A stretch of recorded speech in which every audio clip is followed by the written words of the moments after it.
Bonjour, dans cette présentation, le grossissement d'une lunette afocale. On rappelle qu'une lunette astronomique, ou lunette de Kepler, est constituée de deux systèmes convergents, l'objectif et l'oculaire, qui peuvent être modélisés par deux lentilles convergentes, L1 et L2, de centre optique, O1 et O2, et de même axe optique delta. Dans le cas d'une lunette afocale, le foyer image f'1 de l'objectif L1 est confondu avec le foyer objet f2 de l'oculaire L2. Prenons un objet AB à l'infini. Dans ce cas, il est vu sous le même angle θ, appelé diamètre apparent de l'objet, à l'œil nu ou par l'objectif de la lunette. L'objet AB, étant situé à l'infini, son image intermédiaire, à 1b1, donnée par l'objectif L1, se forme dans le plan focal image de cette lentille. En particulier, l'image A1, du point A, pris dans la direction de l'axe optique, se forme au foyer image f'1 de l'objectif. L'image intermédiaire, A1b1, sert maintenant d'objet pour l'oculaire L2. Le plan focal objet de l'oculaire étant confondu avec le plan focal image de l'objectif, l'image définitive, A'b', de l'objet AB, donnée par la lunette, est rejetée à l'infini et permet ainsi à l'œil de l'observer sans accommoder, donc sans se fatiguer. Le point A' est observé dans la direction de l'axe optique. Et le point B' est observé dans une direction, donnée par le rayon virtuel, issu de B1, et passant par O2, qui n'est pas dévié. On note θ', le diamètre apparent de l'image A'B', de l'objet AB, observé à travers la lunette. On remarque que si B est vu au-dessus de A, B' est vu en dessous de A'.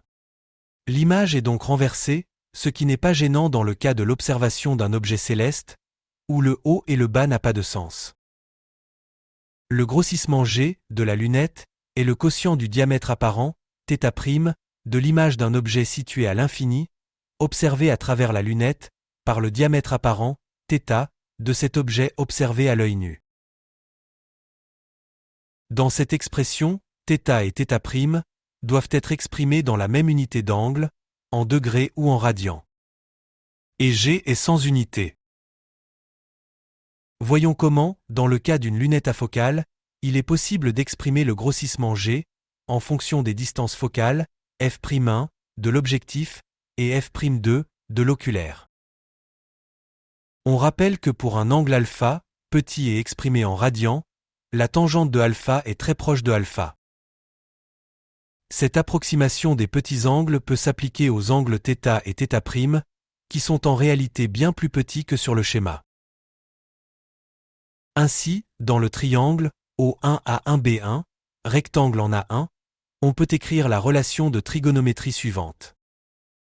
En remarquant que la distance O1A1 est égale à la distance focale f'1 de l'objectif, et d'après l'approximation des petits angles, on en déduit que l'angle θ, en radians, est égal à A1b1 sur f'1. De la même façon, dans le triangle O2A1b1, rectangle en A1, on peut écrire la relation de trigonométrie suivante. En remarquant que la distance O2A1 est égale à la distance focale f'2 de l'oculaire, et d'après l'approximation des petits angles, on en déduit que l'angle θ', en radians, est égal à A1b1 sur f'2. On obtient alors l'expression du grossissement en fonction des distances focales f'1 de l'objectif et f'2 de l'oculaire.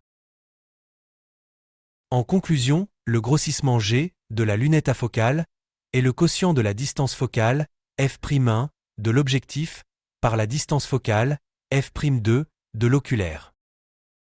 Dans cette expression, f'1 et f'2 s'expriment en mètres.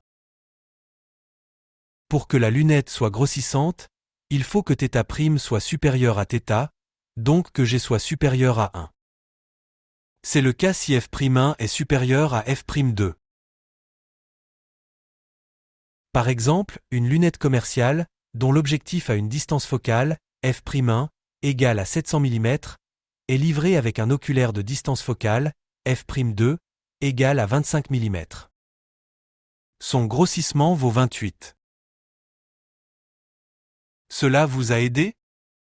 Merci de liker cette vidéo et de s'abonner à la chaîne.